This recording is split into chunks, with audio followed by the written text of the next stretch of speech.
Hi friends, இப்போ நான் வந்துட்டு ஒரு கதை சொல்ல போகிறேன்.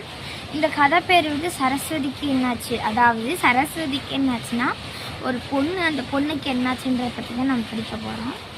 அது எழுதுனவங்க சரிதா ஜோ. இப்போ வந்து அந்த பொண்ணு பேர் வந்து சரஸ்வதி. அந்த பொண்ணு வந்து ஆண்டு விழா அப்போ வந்து அந்த பொண்ணு சேர்ந்துக்கல. பூர்ணிமான்ற ஒரு பொண்ணு வந்துட்டு ஏண்டி சேர்ந்துக்கலையா அப்படின்னு வந்துட்டு கேட்குறா. அதுக்கு அவள் வந்துட்டு சோகமாக பதில் சொல்கிறா, இல்லடி நான் சேர்ந்துக்கலடி அப்படின்றா. அப்போ அந்த பொண்ணு சொல்லுது, இல்லை பரவாயில்ல, நீ அடுத்த வருஷம் கூட சேர்ந்துட்டால அப்படின்னா. ஓகேடி ஷேர் தாண்டி அப்படின்னு சொல்லிட்டு சரின்ட்டாங்க.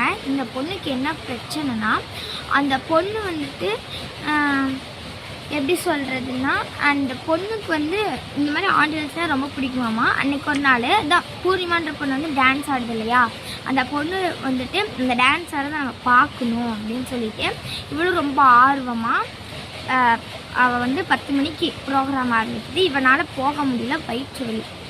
அப்போ வந்துட்டு கிளாஸ் ரூமில் இருக்கவங்க எல்லோரும் போகிறாங்க. பூர்ணிமா கேட்குறா, ஏண்டி நீ வரலையா அப்படின்னு கேட்குறா. இல்லடி எனக்கு வயிற்று வலிக்குதுடி, நீங்கள் போயிட்டு வாங்கன்னு சொல்லிட்டு அவளை உள்ளே தூங்க வச்சுட்டு அவள் தூங்கிட்டு இருக்கா. அவள் சொல்கிறா, செருப்பு எடுத்து உள்ளே வச்சுட்டு போ அப்படின்றா. செப்பல் எடுத்து அவளும் உள்ளே வச்சுட்டு கதவெல்லாம் சாத்திட்டு போயிடுறாங்க.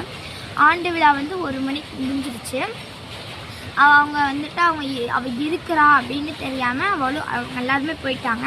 கடைசியில் வந்துட்டு இவங்க கிளாஸ் ரூம்லலாம் இருக்காங்க அப்படின்னு சொல்லி பிரின்சிபல் வந்துட்டு கிளாஸ் ரூம் சாத்த வராங்க. அப்போ வந்து இவங்க சாத்தி இருக்கிறதால யாரும் இல்லை அப்படின்னு நினச்சிட்டு அவங்களும் போயிட்டாங்க. இதுன்ட்டு ஒரு திடீர்னு ஒரு போர் மாதிரி ஏதோ நடந்துகிட்ருக்கு ஊரில். கலவரம் நடந்துட்டு இருக்கும் போது அது அமைச்சருக்கும் சண்டையாம். அந்த சண்டையில் வந்து என்னென்னா, நீ ஏன் சொல்லலைன்ற மாதிரி சண்டை. அப்போ வந்து அந்த ஒரு ஊரில் வந்துட்டு விக்ரம் வீராத் அப்படின்னு சொல்லிட்டு ஒருத்தவங்க வராங்க. விக்ரம் வந்துட்டு ஊர்லேருந்து வரான். அப்போ வந்து நீங்கள் என்னடா ஆச்சு, கலவரம் நடக்குது அப்படின்னா, நீ போயிடு, நீ இருக்காத அப்படின்னு சொல்லி வீராத் சொல்கிறான். அதுக்கு சரிடி என்னடா ஆச்சு அப்படின்னு சொல்லி கேட்கறதுக்கு அவன் எதுவுமே சொல்லலை. சரி ஓகே விடு அப்படின்னு சொல்லிட்டு அவன் வந்து தப்பிச்சு போக பார்க்குறான். போலீஸ் பிடிச்சிட்டாங்கன்னா அப்படி அதுக்காக விட மாட்டாங்களாம். தப்பிச்சு போக பார்க்குறான்.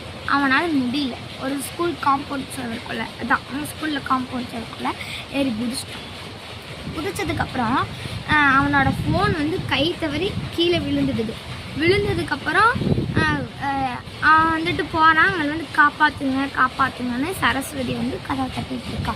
வந்து என்னம்மா ஆச்சு அப்படின்னு வந்து இருக்கா. சரஸ்வதிக்கு இருட்டுனா பயம். இருட்டில் யாராவது பேசினா ரொம்ப பயம். நீ வந்து பேசினான்னு நீ யார், நீ